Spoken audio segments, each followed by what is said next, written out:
بسم اللہ الرحمن الرحیم، السلام علیکم۔ ایک دفعہ عرب تاجروں کا ایک قافلہ شام گیا۔ لین دین کے کاروبار سے فارغ ہوئے تو گھر روانہ ہونے سے پہلے تاجر رات بھر کے لیے وہیں ٹھہر گئے۔ قافلے میں مکے کے ایک نوجوان تاجر بھی شامل تھے۔ ان کا نام ابو بکر رضی اللہ تعالی عنہ تھا۔ اس رات انہوں نے ایک عجیب خواب دیکھا۔ انہوں نے دیکھا کہ روشنی کا ایک چمکتا ہوا ہالہ آسمان سے اترا اور خانہ کعبہ کی چھت پر چمکنے لگا۔ اس کی تیز روشنی سے سارا کعبہ جگمگا اٹھا۔ روشنی لمحہ بہ لمحہ بڑھتی رہی، حتیٰ کہ خانہ کعبہ سے نکل کر آس پاس کے علاقوں میں بھی پھیلتی چلی گئی۔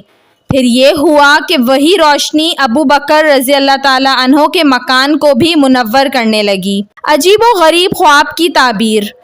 ابو بکر رضی اللہ تعالیٰ عنہ کو اس عجیب و غریب خواب پر بہت حیرت ہوئی۔ تعبیر کے لیے آپ ایک دانا یہودی کے پاس گئے، مگر آپ کی تسلی نہ ہوئی۔ شام میں ایک عیسائی راہب بحیرہ کا بہت چرچا تھا۔ ابو بکر رضی اللہ تعالیٰ عنہ اس کے پاس جا پہنچے اور اسے اپنا خواب سنایا۔ بحیرہ نے خواب کی ساری تفصیل بڑے غور سے سنی، پھر بولا، ابو بکر رضی اللہ تعالیٰ عنہ مبارک ہو، آپ کے خواب سے صاف ظاہر ہے کہ آپ کے ہاں آپ ہی لوگوں میں سے ایک ایسے عظیم الشان پیغمبر آنے والے ہیں جو آخری نبی ہوں گے۔ ان کی تعلیمات کی روشنی سے ساری دنیا منور ہو جائے گی۔ آپ کو ان کے دوست اور حلیف ہونے کا شرف حاصل ہوگا۔ ان کی وفات کے بعد آپ ہی ان کے پہلے خلیفہ منتخب ہوں گے۔ ابو بکر رضی اللہ تعالیٰ عنہ اپنے خواب کی یہ تعبیر سن کر حیرت میں پڑ گئے۔ جب ابو بکر رضی اللہ تعالیٰ عنہ شام سے مکہ لوٹے تو قریش کے مختلف بزرگوں اور دانشوروں سے ان کی ملاقات ہوئی۔ ادھر ادھر کی گپ شپ کے دوران انہوں نے نئی تازی خبروں کے بارے میں پوچھا۔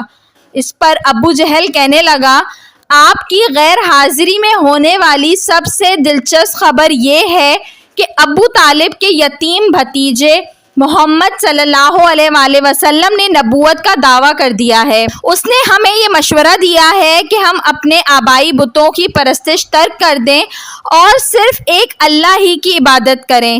اپنی بات جاری رکھتے ہوئے ابو جہل بولا، ہمیں بس آپ ہی کا انتظار تھا تاکہ آپ کی واپسی پر آپ سے مشورہ کر کے کوئی مناسب لاہ عمل اختیار کیا جا سکے۔ ویڈیو پسند آئی ہو تو اس کو ضرور لائک کریں، اور ایسی مزید اچھی ویڈیوز دیکھنے کے لیے میرے چینل اردو کہانی گھر کو سبسکرائب کر لیجئے۔ Thanks for watching. اللہ حافظ۔